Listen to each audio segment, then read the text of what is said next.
Circle of Inevitability, capítulo 112. Charlie.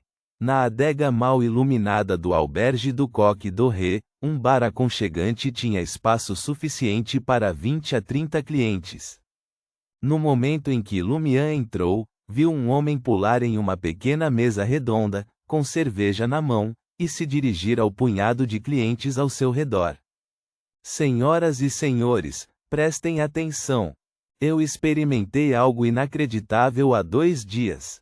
Pela pouca luz das lâmpadas de vapor na parede, Lumian percebeu que o homem era bastante jovem, com cerca de 22 ou 23 anos. Ele tinha cabelo curto e castanho claro e rosto bem barbeado, que estava vermelho, provavelmente por causa do álcool. Vestindo uma camisa de linho, calça preta e sapatilhas de couro, o homem tinha pouco mais de 1,7 metro de altura.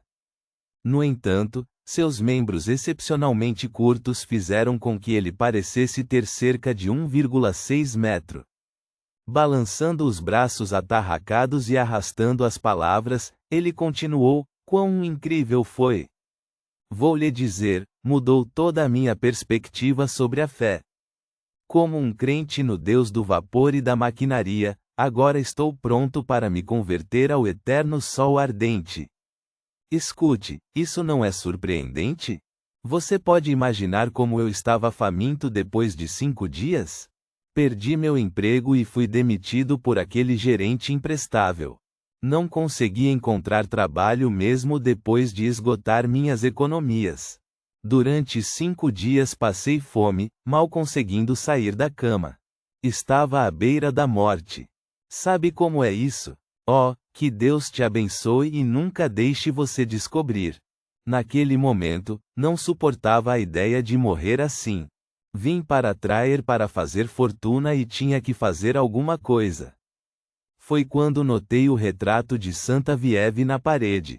Sim, com muito esforço, consegui me levantar, ajoelhar-me diante dela e orar por sua ajuda. Eu ainda acreditava no Deus do vapor e da maquinaria, mas o que um homem faminto não faria? Orar não poderia doer, certo?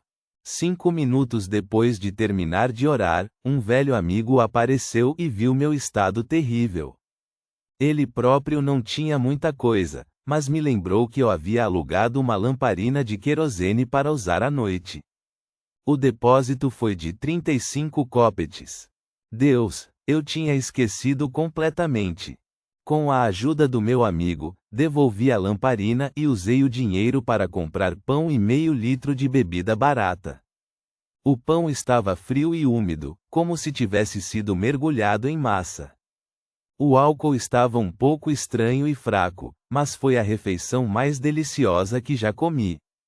Senhoras e senhores, renasci.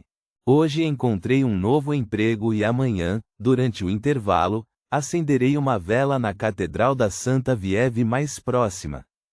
Santa Vieve era um anjo-mulher mencionado na Bíblia da Igreja do Eterno Sol Ardente. Ela era um dos anjos da guarda da cidade em Traer. Os outros 2 eram figuras proeminentes da Igreja do Deus do Vapor e da Maquinaria. Lumian observou os olhos azuis do jovem brilhando de entusiasmo enquanto ele caminhava lentamente em direção ao bar. O barman, que polia um copo com um pano, olhou para o orador na mesa redonda e riu. Charlie nunca conseguia ficar quieto. Sempre falando. Com 30 e poucos anos, o barman ostentava uma barba fina e castanha escura circulando a boca, e seu cabelo da mesma cor estava preso em um rabo de cavalo artisticamente casual. Lumian sentou-se no bar e perguntou com um sorriso: "Ele está falando a verdade?" "Quem sabe?" O barman encolheu os ombros. "Você deve ter ouvido o provérbio: é melhor confiar em uma cobra do que em um reemiano." Charlie é de Reen. As províncias de Reen e Riston vieram do sul. Seus sotaques eram semelhantes, mas eram províncias montanhosas mais parecidas com Lemburg. Lumian refletiu em voz alta: "Não acho que esse seja o provérbio completo. Sinto que há mais do que isso." Os olhos azuis do barman brilharam de diversão quando ele respondeu: "Você está certo. Esse provérbio é mais longo do que você imagina. Confie em um Loenese em vez de em um Remiano. Confie em uma cobra em vez de em um Remiano, mas nunca confie nos ilhéus." As ilhas referiam-se ao arquipélago do Mar da Névoa, a oeste de Intis. Esta era uma das colônias ultramarinas da República. Os ilhéus frequentemente desempenhavam papéis de bandidos e vigaristas em Traer. Sem esperar que Lumian perguntasse mais, o barman lançou um olhar zombeteiro para Charlie, ainda falando monotonamente, e sussurrou: "Se ele realmente passou por isso, certamente não sabe que o retrato de Santa Vieve não está em seu quarto." "Então de quem é?" Lumian perguntou divertido. O barman lutou para reprimir o riso. "Charlie está hospedado no quarto 504. O inquilino anterior frequentava a Rue de la Muraille do Quartier de la Princesse Rouge." A imagem no quarto era de uma das prostitutas mais famosas de Traer há alguns anos, Susana Matisse. Pense só. Charlie acredita que está orando a um anjo pedindo ajuda, mas na verdade está orando a uma prostituta. Ele até se sente sortudo por ter escapado da fome e conseguido um novo emprego. Que irônico! De fato, Lumian concordou. Foi uma cena além de sua imaginação mais selvagem. A realidade às vezes era mais estranha que a ficção. Ele então acrescentou: "Contanto que funcione." O barman não prosseguiu no assunto e perguntou: "O que posso oferecer para você?" "Um copo de absinto de erva doce." Lumian bateu no balcão do bar com o dedo, sinalizando que estava imerso em pensamentos. "Que tipo de comida você tem aqui?" "Que tal caldo d'uva?" 3 licks por concha, sugeriu o barman. 3 licks equivaliam a 15 copetes, 0,15 ver d'or. Lumian pareceu intrigado. "O que é caldo d'uva?" O barman explicou casualmente: "O dono de um restaurante, Duvar, inventou isso. Ele cozinhou carne, chucrute e nabos juntos para criar um caldo saudável. Por fim, adicionou queijo e migalhas de pão. Apenas uma porção pode encher seu estômago, e tem gosto muito bom." Como resultado, Duvar agora é rico e se mudou para o Quartier de la Maison d'Opéra. Lumian estava atualmente no Le Marché du Quartier du Gentleman, também conhecido como bairro comercial, situado na margem sul do rio Isrenzo, lar de inúmeras favelas. O Quartier de la Maison d'Opéra ficava na margem norte do rio Isrenzo, perto da Avenida do Boulevard, uma das áreas centrais da República. As muralhas da cidade de Traer abrangiam um total de 20 bairros. "Parece bom." Lumian assentiu com um sorriso. "Eu quero um." Embora pudesse restaurar seu estado físico às 6 da manhã e não se preocupar com a fome, comer era uma das poucas coisas que o fazia se sentir vivo. O barman assentiu e perguntou: "Pequena mamãe ou cambalhota?" "O quê?" Lumian não escondeu sua confusão. Imperturbável, o barman explicou calmamente: "Essa é uma gíria comum em bares, cafés e cervejarias de Traer. Pequena mamãe significa uma pequena dose de absinto de erva doce. Cambalhota é uma dose dupla. Tomate vermelho tem suco de romã adicionado e, com hortelã, é chamado papagaio. Há muitos mais assim. Amigo, você ainda tem muito que aprender em Traer." Pequena mamãe, então. Lumian percebeu o desdém sutil do barman pelos estrangeiros, mas não se importou.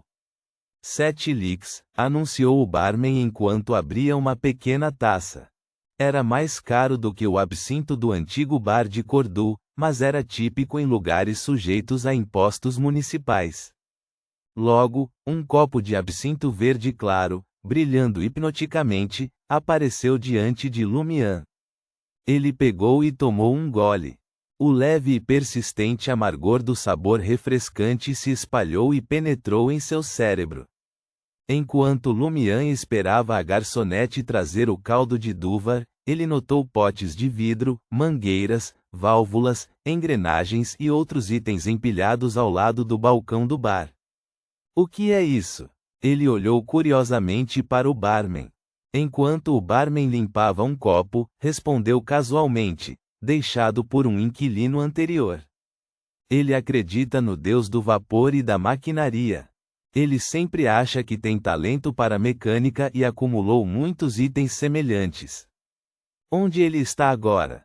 Lumian perguntou, brincando mesmo sabendo que a resposta não seria agradável. O barman parou por alguns segundos antes de responder. Ele foi para a fábrica e dizem que se distraiu enquanto trabalhava e foi puxado para dentro do maquinário. Metade dele foi esmagado. Lumian não se intrometeu mais. Ele se virou para examinar as peças semi-montadas e mergulhou em pensamentos profundos. Alguns segundos depois, saiu do banco do bar e se agachou ao lado do balcão, mexendo na pilha. O barman olhou para ele, mas não interferiu. Ele só avisou Lumian quando o caldo de Duvar chegou da cozinha. Depois de se ocupar um pouco, Lumian voltou ao banco do bar e provou o caldo farto com uma colher. O rico aroma da carne, o sabor do queijo, o picante chucrute e a doçura do nabo fundiram-se para criar um sabor inesquecível. As migalhas de pão embebidas em suco eram a joia do prato. Lumian não esperava que uma sopa que custasse 3 licks incluísse vários pedaços de carne. Poderia realmente encher o estômago de um adulto. Assim que o prato ficou vazio, Lumian tirou um lenço e enxugou a boca. Ele se agachou ao lado das peças semi-montadas e retomou seu trabalho. 10 minutos depois, colocou uma máquina no balcão do bar.